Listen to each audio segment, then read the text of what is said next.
それなら説明がつく。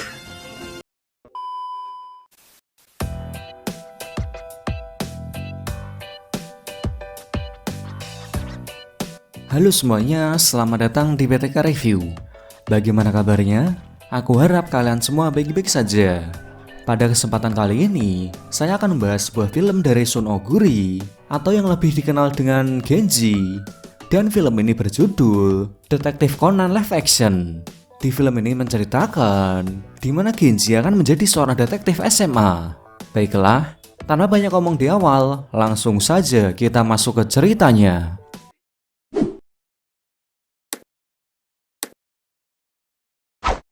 Cerita ini dimulai saat Shinichi Kudo masih belum menjadi Conan. Saat masih SMA yang pada saat itu, Shinichi sedang jaya-jayanya karena terkenal dengan julukan detektif muda SMA yang sering memecahkan beberapa kasus bersama pihak kepolisian. Selain itu, dia terkenal juga karena wajah tampan dan kecerdasannya.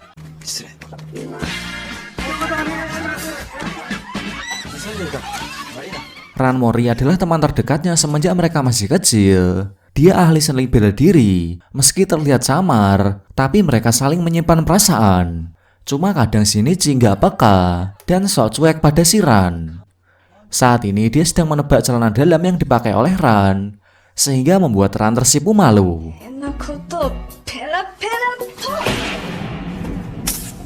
Tak lama kemudian, datang Sanoko, seorang wanita teman dari mereka berdua.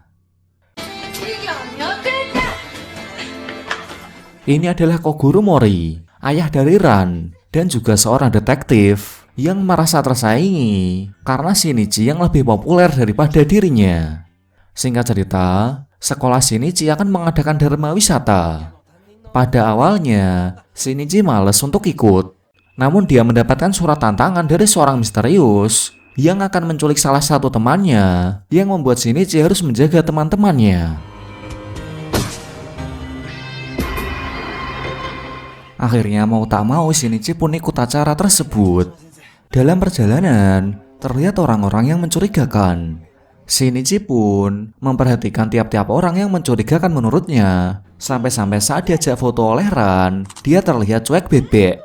Dalam kapal itu, ada pengemudi kapal yang bernama Kapten Azuma, lalu Minamida, dan ada pemandu wisata yang bernama Mai Nishida.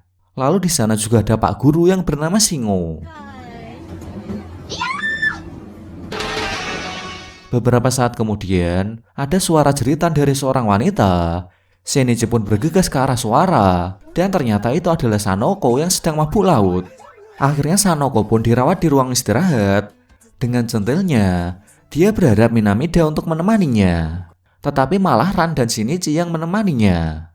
Sanoko juga diberi obat oleh Mai, supaya mualnya hilang, dan bisa beristirahat dengan tenang. Beberapa waktu kemudian, setelah Shinichi keluar dari ruangan Sanoko, dia dihampiri oleh Ran yang khawatir dengan sikapnya yang aneh. Dan tak lama setelah itu, ada suara seperti ada barang atau seseorang yang menceburkan diri ke air. Semua orang yang mendengarnya pun panik, dan Shinichi pun cepat-cepat pergi ke sana. Dan di sana terlihat ada bando yang biasa dipakai oleh Sanoko. Shinichi pun semakin khawatir kalau Sanoko akan diculik oleh seseorang yang mengirim surat tantangan kepadanya. Setelah dilihat di kamarnya, ternyata Sanoko sudah tak ada. Shinichi kemudian mencari-cari sesuatu, siapa tahu ada petunjuk tentang hilangnya Sanoko. Dia mencari ke sebuah ruangan bersama dengan Ran. Namun semua peti yang dibuka oleh Shinichi maupun Ran, tak ada apa-apa alias kosong. Orang-orang pun dibuat gempar dengan kejadian hilangnya Sanoko. Setelah itu kapal pun berhenti, dan semua orang yang terkait diinterogasi oleh pihak kepolisian. Shinichi yang merasa kalah dengan tantangan itu, membiarkan dirinya kehujanan dengan mental yang sedikit terguncang. Saat itu datang Ran yang dengan sangat perhatian membawakan Shinichi sebuah payung. Kemudian tim yang mencari Sanoko menemukan seperangkat alat selam yang diduga adalah milik penculik Sanoko. Setelah itu Shinichi mendatangi tempat kepolisian yang sedang merapatkan kasus Sanoko. Dia ingin bergabung dalam penyelidikan itu, namun kepala kepolisian menolaknya mentah-mentah. Kemudian Shinichi hanya menanyakan berapa jumlah tekanan tabung gas si penculik yang ditemukan oleh kepolisian. Dari situ diketahui bahwa tekanannya adalah 180. Dan Shinichi mulai merangkai semua petunjuk untuk mengungkap misteri penculikan Sanoko. Pak Mori yang ditelepon oleh Ran putrinya juga akan ikut andil dalam kasus ini. Meskipun biasanya dia akan ribut-ribut sendiri dan mengganggu pekerjaan Shinichi. Kemudian pada suatu malam, Shinichi ditelepon oleh sang penculik dan mengatakan bahwa dia akan menculik satu lagi teman Shinichi tepat pada jam 12 besoknya. Setelah itu Shinichi pun mencari sebuah petunjuk. Karena Ran khawatir, maka dia juga menemani Shinichi untuk mencarinya.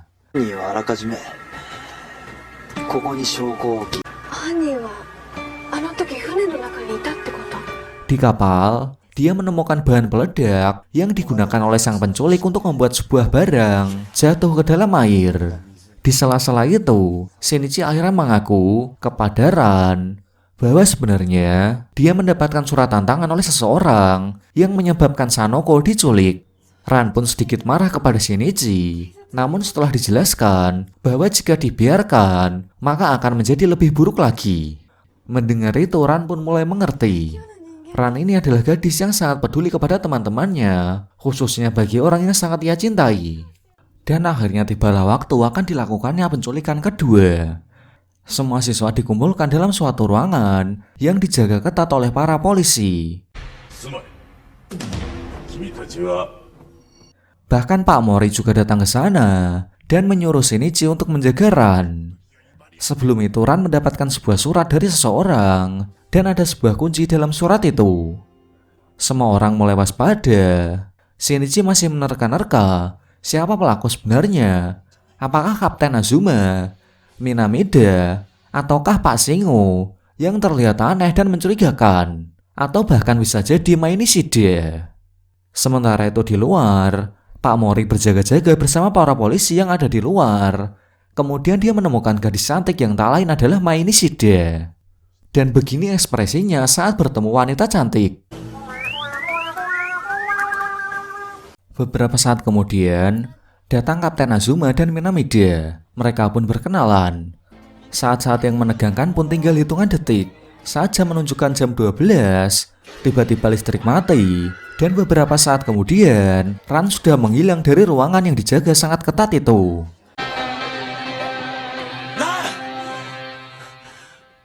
Shinichi pun kebingungan dan mencari-cari Ran hingga memeriksa semua pintu yang terkunci. Dia keluar dan masih tak menemukan di mana Ran. Hatinya hancur dan merasa kecewa juga merasa bersalah. Pak Mori yang menunggu di luar bertanya kepada Shinichi siapa yang telah diculik. Dan saat Shinichi mengatakan bahwa yang hilang adalah Ran, dia pun langsung memukul Shinichi dengan kekecewaan yang mendalam. Setelah itu Shinichi ditelepon oleh sang penculik dan mengatakan bahwa dia memasang bom di tempat Ran dan Sanoko disekap yang akan meledak pada jam 12 tengah malam nanti.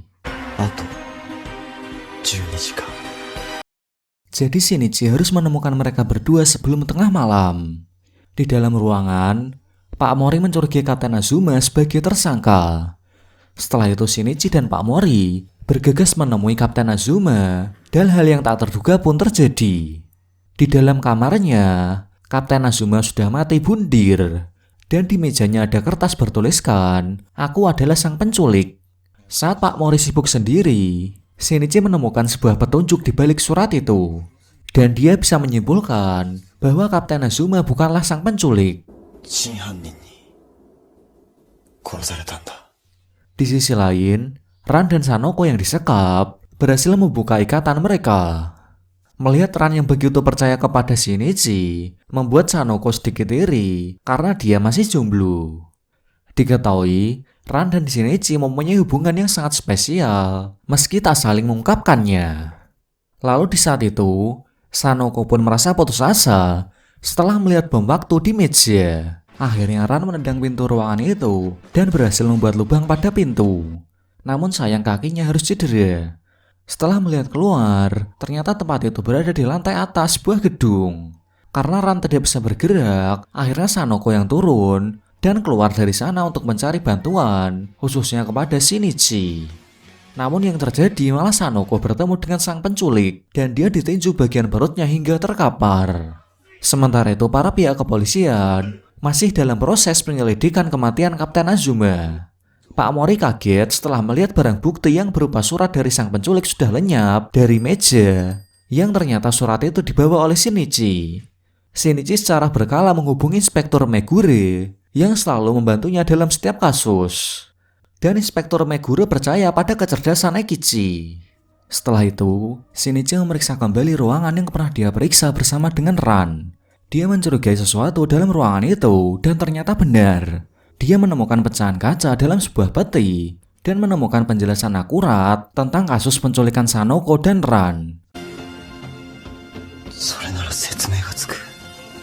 Dia juga mendapat informasi dari Inspektur Megure yang membuat Shinichi semakin mantap dan sangat yakin. Pelakunya pun sudah diketahui oleh Shinichi dan hanya tinggal menunggu waktu yang tepat untuk mengungkapkannya. Kebenaran selalu hanya ada satu, dan begitulah prinsip yang selalu Shinichi pegang.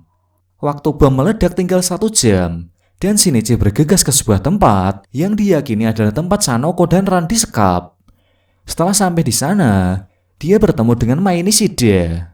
Shinichi langsung meminta Mai untuk mengembalikan Sanoko dan Ran, tetapi dia masih sok polos dan masih tak mau mengaku. Hingga akhirnya Shinichi menjelaskan semua kejadian penculikan Sanoko dan Ran, yaitu saat Sanoko di ruang istirahat, Mai memberinya obat tidur yang membuat Sanoko tidur gak bangun-bangun. Sebelum itu, Mai sudah mempersiapkan barang yang akan dijatuhkan ke air dan meletakkan seperangkat alat selam di hutan yang jaraknya tak jauh dari sana, sehingga membuat orang-orang berpikir pelakunya membawa Sanoko lewat jalur air. Setelah itu Sanoko disembunyikan di sebuah peti yang tertutup oleh kaca, sehingga saat dibuka oleh Ran, dia tak menemukan apa-apa. Padahal nyatanya Sanoko berada di bawah kaca tersebut. Lalu saat orang-orang pada panik, dia benar-benar membawa Sanoko. Untuk penculikan Ran, Mai mengirim sebuah surat ancaman agar dia menyelamatkan Sanoko yang tak lain adalah sahabat tercintanya. Dan juga dia diberi kunci cadangan agar bisa keluar dari ruangan itu. Dan begitulah Shinichi mengungkapkan semua trik yang telah dilakukan oleh Mai. Lebih lanjut lagi Shinichi mengatakan bahwa motif sebenarnya Mai melakukan semua ini adalah dendam kepada Shinichi yang membuat pacarnya masuk penjara. Kemudian dia menodongkan pistol ke arah Shinichi dan membawanya ke tempat Ran berada.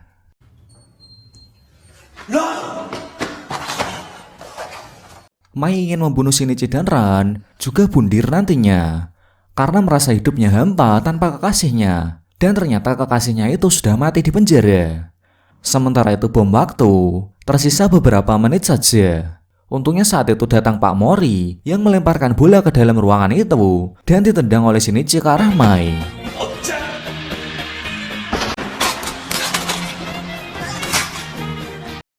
Pistol pun akhirnya dipegang oleh Shinichi dan Mai pun hanya bisa menangis. Bom waktu tinggal beberapa detik saja. Kemudian Shinichi mengambil bom itu dan melemparkannya ke atas. Kemudian ditendangnya dengan bola sehingga bom itu meledak di atas.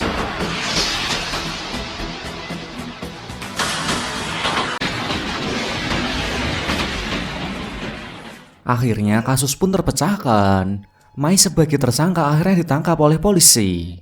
Sanoko pun ditemukan dengan selamat, sedangkan Ran dirawat di rumah sakit karena cederanya. Di akhir cerita ini adalah sebuah kejadian yang akan mengubah nasib Shinichi Kudo.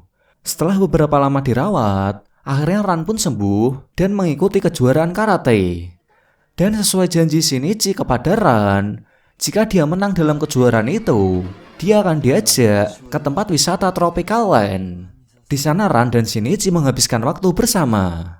Akan tetapi,